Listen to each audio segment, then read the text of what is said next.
સુરતના સચિન જેઆઈડીસી પોલીસે સરદારનગર સોસાયટીમાંથી 3 કિલોથી વધુના ગાંજા સાથે 2 રીઢા આરોપીઓને ઝડપી પાડ્યા છે. પોલીસે 45,000નો મુદ્દામાલ કબજે લઈને વધુ તપાસ હાથ ધરી છે. આ અંગે સચિન જેઆઈડીસી પોલીસ પાસેથી મળતી માહિતી પ્રમાણે સચિન જેઆઈડીસી પોલીસની ટીમને બાતમી મળી હતી કે સરદારનગર સોસાયટીમાં 2 ઈસમો ગાંજાનું વેચાણ કરે છે. ત્યારે પોલીસે તપાસ હાથ ધરતા 2 રીઢા આરોપીઓ પાસેથી 3.515 કિલોગ્રામ ગાંજો મળી આવ્યો હતો, જેની કિંમત 35,000થી વધુ છે. પોલીસે સુમંત કૈલાશ પ્રસાદ વિદ્યાલાલ સિંહા અને અહમદ અસલમ મોહમ્મદ હનીફ ચૌધરીની ધરપકડ કરી છે.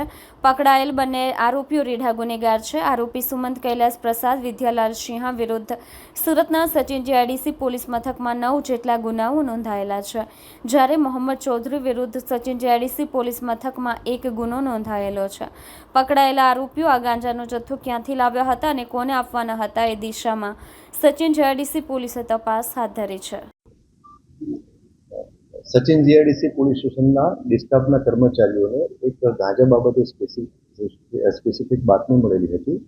બાતમીમાં એવું હતું કે આરોપીઓ સુમંત સિન્હા અને અસલમ ચૌધરી આ બંને અગાઉ પણ એનડીપીએસના કેસો આમના વિરુદ્ધમાં થયેલા છે અને આ બંને આરોપીઓ સુમંત સિન્હાના જે રહેણાંકનું જે ઘર જે છે એ ઘરમાં ગેરકાયદેસર રીતે ગાંજાનો છૂટક ધંધો કરે છે વેચાણ અંગેનો.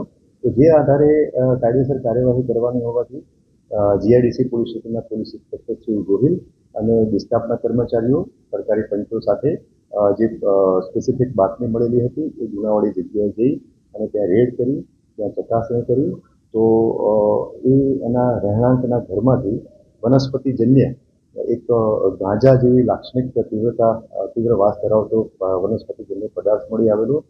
તો જે આધારે એનું પરીક્ષણ કરવાનું હોવાથી એફએસએલની અધિકારીને કંટ્રોલ મારફતે જાણ કરી સ્થળ ઉપર બોલાવવામાં આવ્યા અને એફએસએલ અધિકારીએ સ્થળ ઉપર આવી અને એનું જરૂરી પરીક્ષણ કરતા એ ગાંજો વનસ્પતિ જેવો જે પદાર્થ છે એ ગાંજો જણાઈ આવે. તો જે અનુસંધાને આ બંને આરોપીઓ વિરુદ્ધમાં એનડીપીએસ એક્ટ હેઠળ સચિન જીઆઈડીસી પોલીસ સ્ટેશનમાં ગુનો દાખલ કરવામાં આવેલો છે. આ જે ગાંજાનો જથ્થો આ 2 આરોપીઓ પાસેથી મળી આવેલ હતો એ ટોટલ 3.515 કિલોગ્રામ અને એની કિંમત 35,150 રૂપિયા જેટલી થાય છે. અને આ બંને આરોપીઓ પાસેથી મોબાઈલ ફોન પણ મળી આવેલા. એટલે આ ગાંજાનો જથ્થો અને 2 મોબાઈલ ફોન મળી અને 45,150 નો મુદ્દામાં તપાસ અર્થે કબજે કરવામાં આવેલો છે. આ જે તપાસ દરમિયાન અને જે પોલીસ સ્ટેશનના રેકોર્ડ ઉપર ખાતરી કરતા આ બંને આરોપી વિરુદ્ધમાં ક્રિમિનલ એન્ટિસિડન્ટ એટલે કે ગુનાહિત ઇતિહાસ પણ જણાઈ આવેલો છે.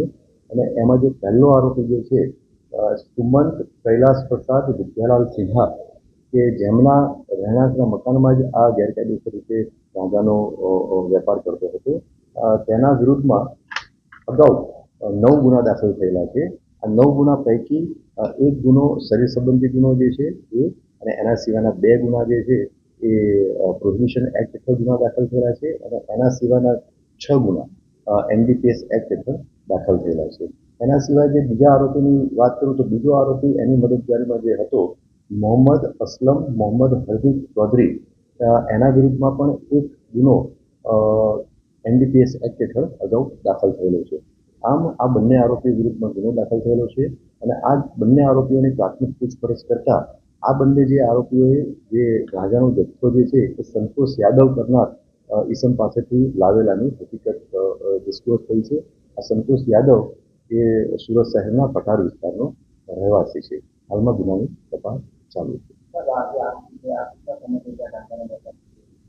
જે રીતના ગુનાહિત ઇતિહાસ જોતા જે પ્રથમ ગુનો દાખલ થયેલો છે એ 2006માં સચિન પોલીસ સ્ટેશનમાં દાખલ થયેલો છે. એટલે 2006થી આ લોકો ચોરી છૂપેથી કામ ધંધો કરતા હતા, આ રીતનો ગાંજાનો વેપાર. અને એની સાથે સાથે આ બંને આરોપીઓ ચાની લારી પણ ચલાવતા હતા. એટલે એ રીતનો પણ એમનો પેરેલ એક વેપાર કરતા હતા. પણ આ વેપારના આડમાં ખૂબ વખત આ ગાંજાનો વેપાર પણ કરતા હતા. તો જે અનુસંધાને સ્થાનિક પોલીસની બાતમી આધારે આ રીતનો કેસ અગાઉ પણ શોધવામાં આવેલો છે અને આ વખત પણ શોધી કાઢવામાં